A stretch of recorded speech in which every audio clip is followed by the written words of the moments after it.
Buenos dias sa ating mga kapusong Zamboangueño at good morning po sa lahat na nakatutok sa kanilang TV.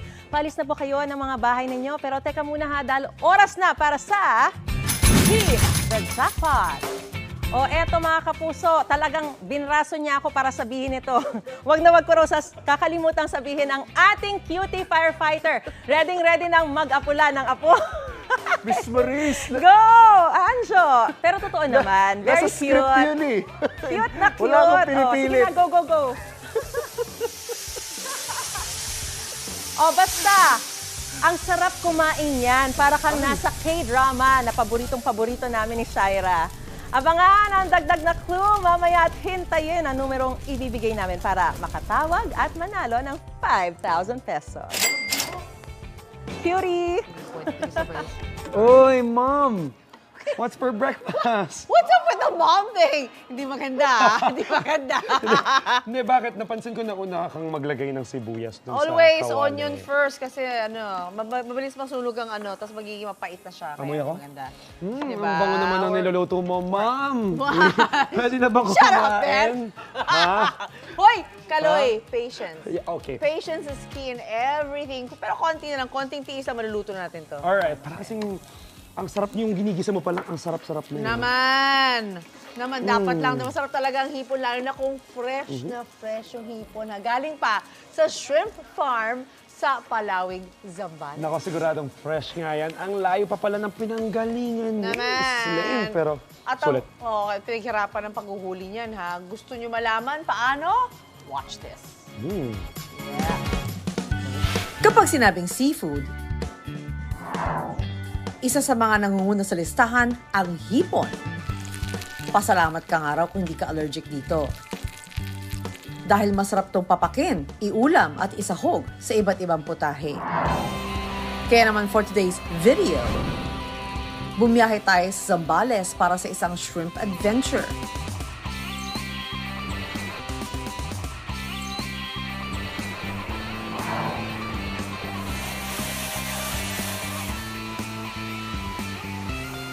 Sa isang shrimp farm sa Palawig, Zambales, dambungalang mga tangke ang sasalubong sa'yo.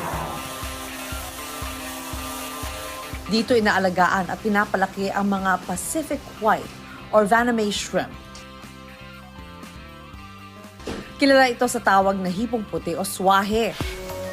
Ang mga malalaking shrimp tanks dito, isang uri ng modernong paraan sa pag-aalaga ng mga hipon. Taong 2021 nang maging dream come true para sa shrimp lover turned farm owner na si Iggy Colesio ang magkaroon ng isang shrimp farm sa Zambales. Konti pala tayo mag-produce ng hipon. Isa tayo sa may pinakamaliit na production sa Southeast Asia. Kaya pinili ko ang hipon. Nag-aaral ako sa shrimp farming. Na-encourage naman ako kasi sobra talagang liit ng production natin. Ang Vaname po ay malambot ang laman, manamis-namis, medyo resilient sa sakit, matibay siya, yung aming pong variety na ginagamit. Para masigurong malinis at malusog ang mga hipon na hinahango sa kanilang shrimp tank, gumagamit sina Iggy ng intensive clean water technology. Ang tip po sa pag-aalaga ng hipon at magkaroon ng successful na shrimp farm, una po ay yung lugar. Humanap ng source na malinis na tubig. May maayos na pasilidad para sa filtration kasi napaka-importante po yan. Mahilig po ang hipon sa malinis na environment. Kailangan siguraduhin na yung pagkain niya ay very nutritious. Umaabot ng 12 tonelada ng hipon ang naha-harvest ni Iggy kada buwan.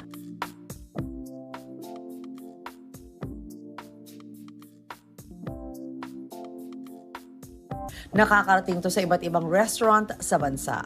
Sa ngayon, meron ng 15 technicians si Iggy sa kanilang shrimp farm sa Zambales. At ngayon, ipapakita nila sa atin ang pag-harvest ng hipon dito sa shrimp tank. Sa shrimp farm na ito, maaari ding maranasang maging isang shrimp farmer. Ito ay sa pamagitan ng Dala Experience. Dito maaaring subukan ng mga bumibisita sa farm na ma-enjoy ang pag-harvest ng mga hipon for free. Gamit ang malaking lambat o dala, kailangan lang ito ihagis sa shrimp tank para mahuli ang mga hipon.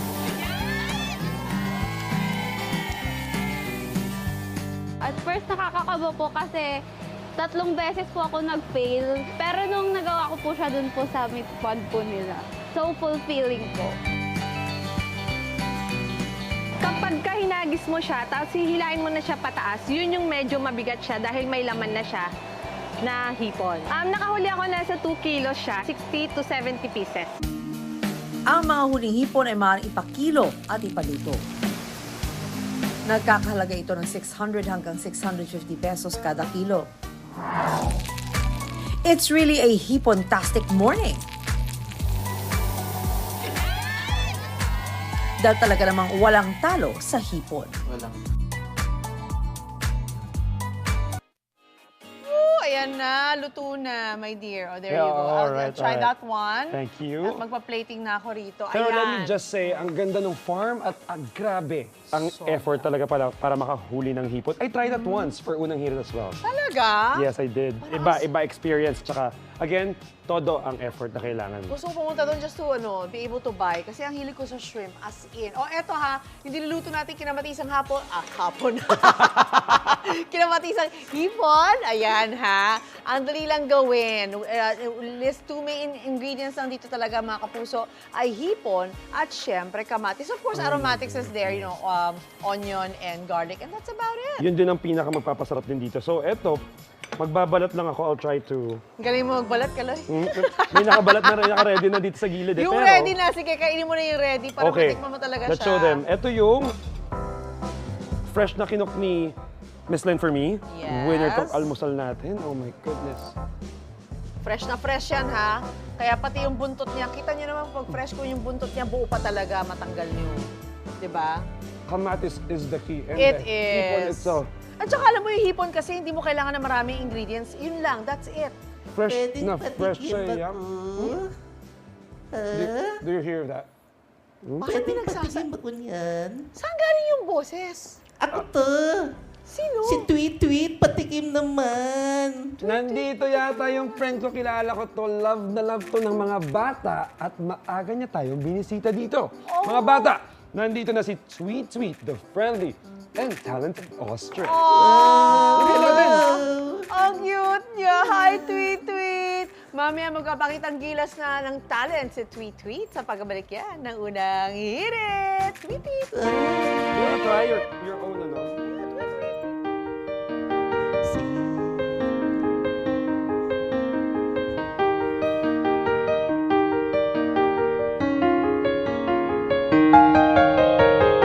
Sing of good things, not bad.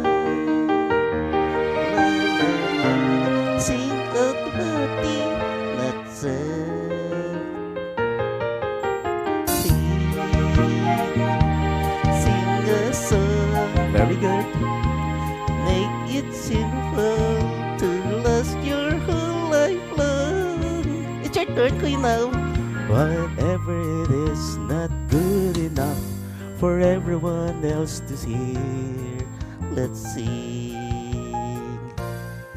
a song. Wow, dito ko sa unang hirit. Wow, happy to see you, UH Mercado.